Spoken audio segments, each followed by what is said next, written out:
चलिए आइए जुड़ जाइए। मैं इसके पहले पास्ट परफेक्ट कंटीन्यूअस तक समाप्त कर दिया हूं, उसको बता दिया हूं, आप लोग उसको देख करके समझिए। अब मैं चल रहा हूं फ्यूचर इंडेफिनिट टेंस में।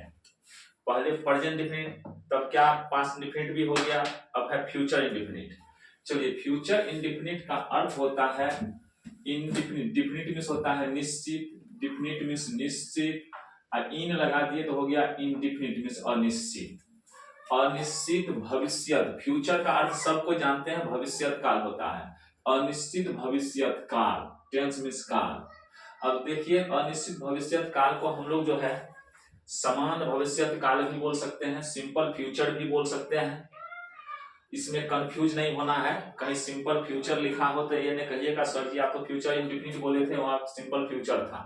तो ध्यान दीजिए, उतनी बात से मतलब नहीं है, केवल इसमें है कि हम सेंटेंस को कैसे समझेंगे और उसका ट्रांसलेशन कैसे बनाएंगे, अनुवाद कैसे करना है, बस इतनी ही बात जानना है, ज्यादा लेंदी पेंदी की बात नहीं जानना है। और जानकारी के ख्याल से हम लोग ये डिफिनेशन दे रहे हैं, डिफिनेशन को समझिए।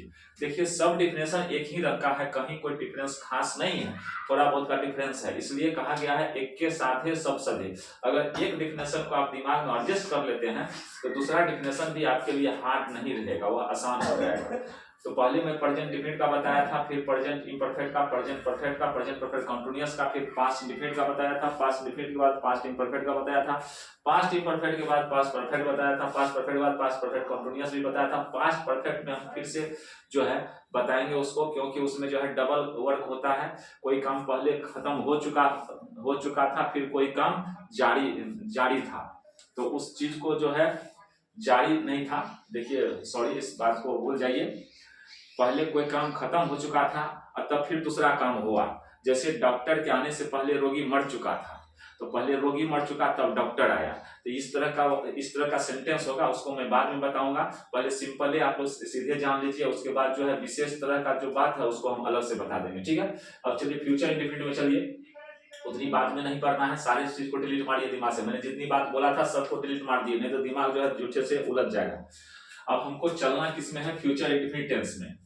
अनिश्चित भविष्यत काल, अनिश्चित भविष्यत काल, तो देखिए तो क्या लिखा हुआ है, the form of verb that shows, form में होता है रूप, क्रिया का वह रूप जो दर्शाता है या जो बताता है, एनीवन विल वर्क, कोई आदमी काम करेगा, कोई आदमी काम करेगा, इन द नेक्स्ट टाइम अर्थात आने वाले समय में, बाद वाले समय में, is called future indefinite tense, वही फ्यूचर इंडेफिनिट टेंस कहलाता है। तो फिर से सुन लीजिए इस बात को, the form of verb that shows anyone will work in the next time is called future indefinite tense. The form of verb that shows anyone will work in the next time is called future indefinite tense। तो main इसमें जो है आपका root sentence है, basic sentence है, यही सब में हम इन्वर्टेड कोमा दे करके इसको लिखे हुए हैं।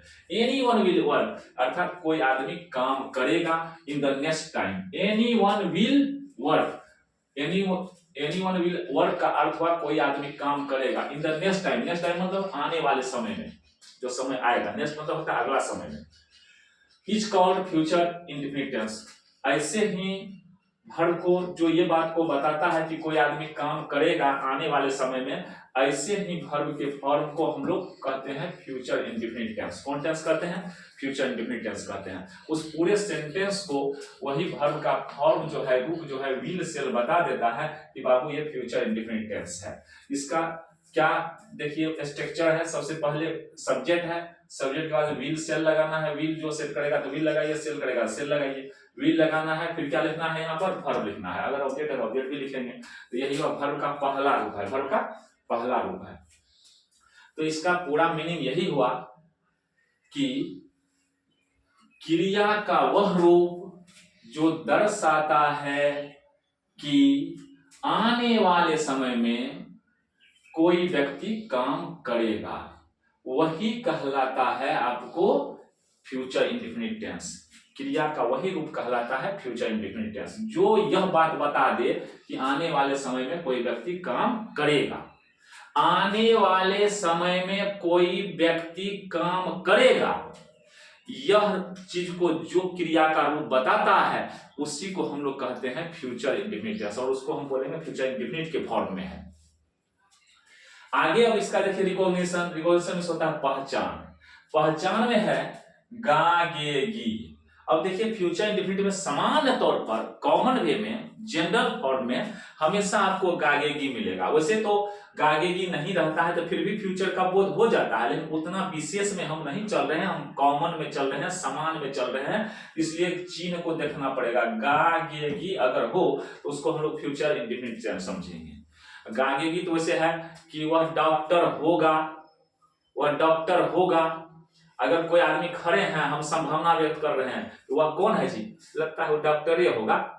तो ये अभी वर्तमाने का बोध हो रहा है, होगा, लेकिन वर्तमाने में संभावना बताया जा रहा है, तो उसके लिए नहीं। खास करके जब क्रिया में लगा हुआ हो, जैसे खाएगा, दौड़ेगा, बैठेगा, उठेगा, सोएगा, सोना क्रिया है, मेन क्रिया में होना चाहिए, हो में नहीं होना चाहिए। जैसे वह डॉक्टर होगा तो होगा तो हो में लगा हुआ है जी। तो यहाँ देखिए मेन वर्ब में अगर गागेगी लगा हुआ है तो समझना है कि वह फ्यूचर इंडेफिनिट टेंस है। जैसे वह खाएगा, अंतिम में गा आ गया, समझिए फ्यूचर इंडेफिनिट टेंस है। वे लोग जाएंगे या वे लोग खाएंगे, ये आ गया, खाना में ये लगा हुआ है, तो क्या हो जाएगा? ये फ्यूचर इंडेफिनिट टेंस होगा। वह खाएगी या वह जाएगी, वह सोएगी, वह पढ़ेगी, सब में गी आ रहा है, समझिए फ्यूचर इंडेफिनिट टेंस है। अब देखिए रूल टू ट्रांसलेट, अनुवाद के नियम। अनुवाद का नियम क्या है? तो हम लोग तो शुरुए से जो है पूर्व जन्म से जानते आ रहे हैं। कहिएगा सर जी पूर्व जन्म नहीं, अरे चलिए पूर्व जन्म का मतलब है कि बहुत पहले से जान रहे हैं।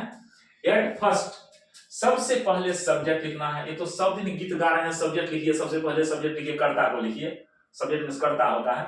देन मींस तब हुआ, तब क्या लिखना है? हेल्पिंग वर्ब लिखना है। आपका हेल्पिंग वर्ब यही विल सेल है, विल सेल, इसको हेल्पिंग वर्ब के रूप में लेते हैं। और विल मींस, विल खाली हेल्पिंग वर्ब का काम नहीं करता है, विल इच्छा, विल का अर्थ होता है इच्छा भी होता है, तो मतलब मेन वर्ब के रूप में भी कभी कभी काम करता है, लेकिन इस हालत में फ्यूचर इंडेफिनिट में यह हमेशा जो है काम कर रहा है हेल्पिंग वर्ब के रूप में। तो हेल्पिंग वर्ब वही विल सेल हो जाएगा। आफ्टर इट, इस विल सेल के बाद क्या लिखना है? First form of verb. देखिए क्रिया का पहला रूप लिखना है, वर्क जो है क्रिया का पहला रूप है, वर्क मींस काम करना होता है। और उसके बाद क्या लिखना है? ध्यान दीजिए, एंड ऑब्जेक्ट, तब क्या लिखना है? ऑब्जेक्ट को लिखना है। ऑब्जेक्ट मींस कर्म होता है। Are written in the end, अंतिम में ऑब्जेक्ट लिखते हैं। तो मेन बात क्या हुआ बाबू? सबसे पहले फर्स्ट सब्जेक्ट को लिखिए, देन मींस तब हेल्पिंग वर्ब को लिखिए, हेल्पिंग वर्ब यही विल सेल को, और उसके बाद क्या लिखना है? आफ्टर इट, इसके बाद फर्स्ट फॉर्म, क्रिया का पहला रूप, जैसे होता है ना ईट, एट, ईटेन, ईट पहला रूप हुआ।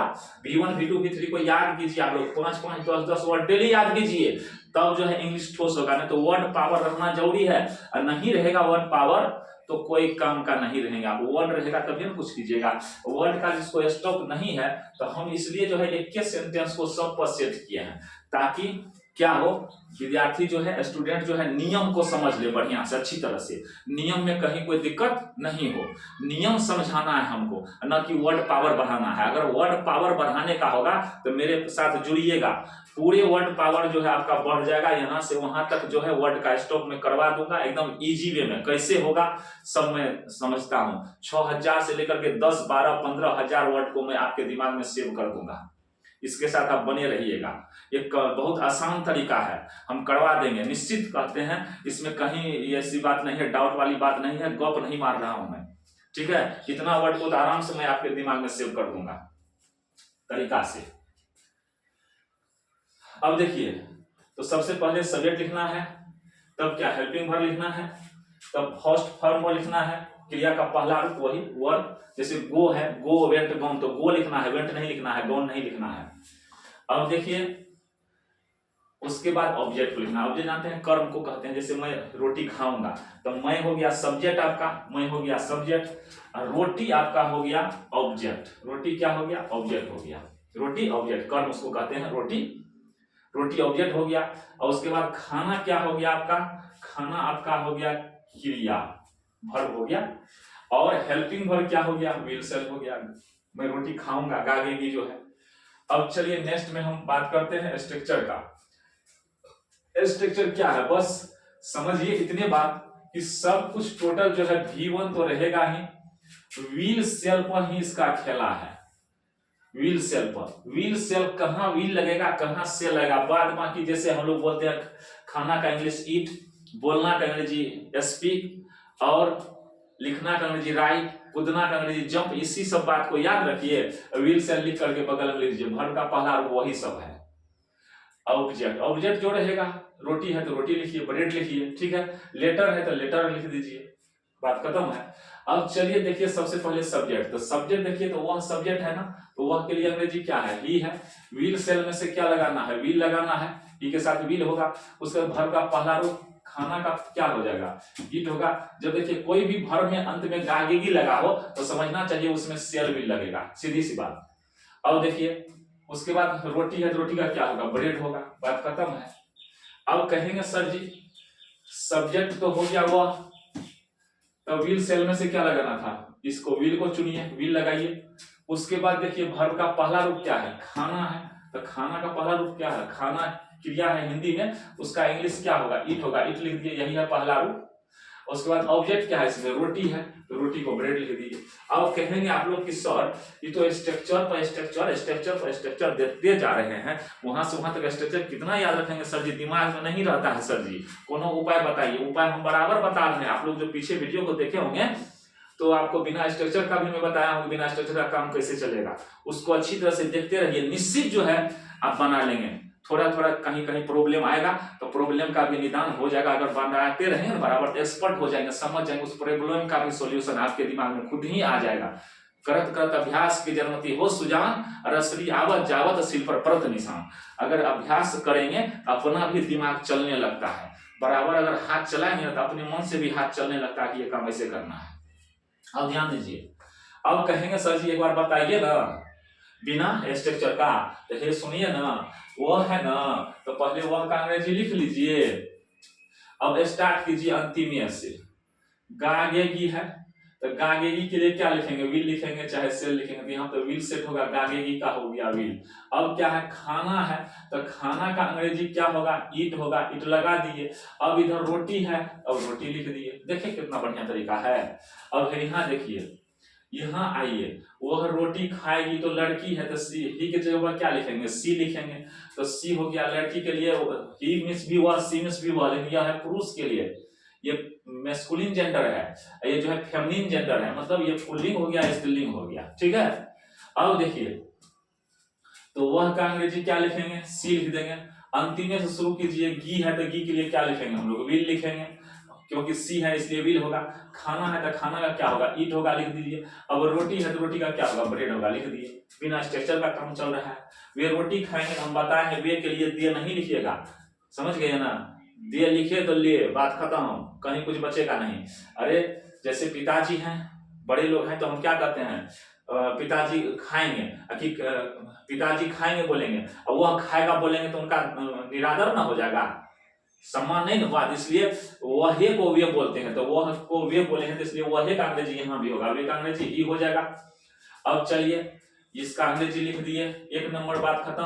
अब अंतिम से सुनिए, शुरू वाला को लिख देना है, अंतिम से यहीं से लिखते लिखते उधर चल जाना है, इधर बढ़ते जाना है, यहाँ से स्टार्ट कीजिए, इधर बढ़ते जाइए। अब ये का अंग्रेजी क्या लिखेंगे, व्हील लिख दिए। अब क्या खाना है तो खाना का अंग्रेजी क्या लिखेंगे, ईट लिखेंगे। अब रोटी है तो रोटी का क्या लिखेंगे, ब्रेड होगी, कौन भारी बात। और फिर यहाँ भी चलिए, मैं रोटी खाऊंगा तो मैं का इंग्लिश क्या होगा, आई होगा। जब आई रहता है तो व्हील नहीं, व्हील सेल में से सेल लगता है। गागेगी है तो देखिए गागेगी तो है, लेकिन मैं वाला में गागेगी है, तो मैं वाला में जो गागेगी रहेगा तो उसका अंग्रेजी सेल होगा, समझ गए ना, आई के साथ सेल होता है। अब चलिए गागी का हो गया खाना, तो खाना का इंग्लिश क्या होता है, ईट लिख दिए। रोटी तो रोटी का इंग्लिश क्या होता है, ब्रेड होता है। मतलब कहने का अर्थ है, ये शुरू वाला का लिख करके इधर से इधर बढ़ते जाइए, इधर अंग्रेजी में बढ़ते जाइए, आगे चलते जाइए। अंग्रेजी में थोड़ा सा थोड़ी सी उल्टी बात है, समझ गए ना। हम लोग शर्ट फुल पैंट पहनते हैं कि ना, अभी ना पहनते हैं जी, पहले नहीं पहनते थे, धोती कुर्ता चलता था, पैजामा चलता था, समझ गए ना। अधिकतर लोग धोती कुर्ता पहनते थे, अंग्रेज लोग फुल पैंट शर्ट, और उसी का नकल हम लोग भी कर लिए हैं, समझ गए ना। इसलिए एक लोगों ने कहा सर जी अंग्रेजी में इसमें क्या फर्क, हमके बहुत फर्क है। कहा क्या फर्क है सर जी, तो हम बोले धोती ने कहा पैजामे से, हम तुम बने एक धागे से, और फर्क इतना, तू खुलता आगे से और मैं खुलता पीछे से, यही फर्क है। अरे बाबू ये जो है ना, इधर से इधर चल रहा है। अंग्रेजी में क्या करना है, इसका लिख करके इधर से उधर बढ़ जाना है, उल्टा करना है। चलिए यहाँ पे देखिए, हम लोग रोटी खाएंगे तो हम लोग का अंग्रेजी क्या हो जाएगा, हम लोग का अंग्रेजी क्या होगा, वी होगा। अभी अब कहाँ है, गियर से चलिए तो वी के साथ सेल होता है। हम लोग जानते हैं जब वी रहे ना तब गागे गी रहे, हम लोग रहे गागे गी रहे तो हम लोग सेल लगाएंगे, ठीक है। क्या लगाना है, सेल लगाना है। अब चलिए सेल हो गया, अब खाना का क्या होगा, ईट होगा। अब चलिए खाना का ईट हो गया। अब तो रोटी बचा है तो रोटियों का है रहेगा, तो रोटी का अंग्रेजी यहाँ पर ब्रेड लिख दीजिए, ठीक है, कहीं कोई दिक्कत नहीं। अब बिना स्ट्रक्चर का हम काम निकाल रहे हैं, देखते जाइए, ध्यान से देखते रहिए। चलिए आगे बढ़ते हैं। आगे आगे कहाँ कुछ आ रहा है जी, क्या हो गया आगे, इतने बढ़े क्या, अच्छा इतने बढ़े तो कोई दिक्कत नहीं, ठीक है। तो ध्यान दीजिए, अब इतनी बात को आप लोग जान गए ना, बहुत ही आसान है। एक तो आप लोग कहेंगे कि सर जी वीलो है, सेलो है, इसके बारे में आप कुछ हो ना बताए सर जी। हाँ सर जी, यही बात हम बता देते हैं कि बस मात्र याद रखिए बाबू, आई रहे ना, वी रहे, आई भी, ये फर्स्ट पर्सन हुआ, इसी ठो के साथ सेल लगता है। नहीं तो दुनिया का कोई भी इधर से आई है तो देखिए सेल लगाए हैं, वी है तो सेल लगाए है ना, बाकी दुनिया का कुछ और रहेगा तो वीले लगाइएगा, क्या समझे। आई वी के साथ सेल लिखिए, समझ गए ना। अब बाकी कुछ रहे तो विल लिखिए, आई वी के साथ सेल लिखना है, आई वी के साथ सेल लिखना है, आई रहे वी रहे तो सेल लिखिए, बाकी कुछ भी रहे तो आंख बंद कर लीजिए, वी लिख दीजिए, हो गया काम खत्म। कुछ बचा, हाँ कहीं कहीं उल्टा भी होता है, आई के साथ विल भी लगता है, उस बात को अभी हम नहीं बताएंगे ना, दिमाग उलझ जाएगा, हटाइए बात को, ठीक है। धन्यवाद, वीडियो को देखते रहिए, एकदम बने हुए रहिए, बढ़िया से बढ़िया समझ लीजिए, कहीं आपको कोई प्रॉब्लम नहीं रहेगा। सुनिए, मेरा स्टूडेंट था एक ठो, अभी जो है अहमदाबाद में जो है मेट्रो में सिविल इंजीनियर है, उसको संजोग से हमको व्हाट्सएप पर उसका नंबर मिला, हम कॉल कर दिए, चेहरा देखे, हमें क्या जी क्या ना हो, तो कहता है सर जी हम तो अहमदाबाद में हैं, सिविल इंजीनियर। वाह, इंजीनियर साहब हो गए हो, कौन सी जी, मेट्रो ट्रेन में। तो वो हमको बताया सर जी आपका जो है ना ग्रामर, आपका इंग्लिश पढ़ाया हुआ, मैं पूर्णिया भी गया जिला स्कूल, तो वहां भी टीचर पूछते थे कि कहाँ पर पढ़े थे तुम, कहाँ पर पढ़ा था जी। जब उस टीचर कुछ पूछे इंग्लिश में तो पट से जवाब वही दे देता था, जावेद नाम का था स्टूडेंट, तो वही जवाब देता, इसलिए उनको पूछना पड़ गया टीचर को कहाँ पढ़ा था तुम। 8वीं क्लास तक मेरे पास पढ़ा था, लेकिन वहां मैट्रिक इंटर तक कोई प्रॉब्लम नहीं हुआ था उनका, कहीं कोई समस्या नहीं आई। आप लोग भी बने रहिए, देखते रहिए, निश्चित आप जो है अंग्रेजी में अच्छा हो जाएंगे, कहीं कोई प्रॉब्लम नहीं रहेगा। धन्यवाद।